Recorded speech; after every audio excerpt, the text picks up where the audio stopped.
আমি কৃষ্ণনগর থেকে যখন বোলপুর আসছি তখন গুগল ম্যাপ আমাকে ভাগীরথীর পাড়ে এনে দাঁড় করিয়ে দিয়েছে।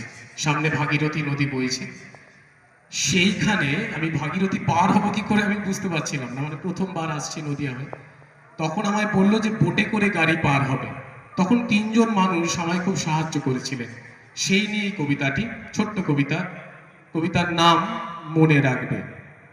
ওপারে যাব, যেতে হবে অনেকটা, অন্ধকারে নতুন অভিযান, অজানা ঘাটে দাঁড়িয়ে আমি একা আমি। মন কেমনের সময়, নিশ্চিন্ত নদী বয়ে যাচ্ছে সম্মুখে, গভীর জীবন শিল্পী এই নদী। ওপারে যেতেই হবে, এই যাত্রাটুকুই মনে থাকবে। সাথে ওই কিছু মানুষ যারা কথা দিয়েছে মনে রাখবে। অনেক ধন্যবাদ।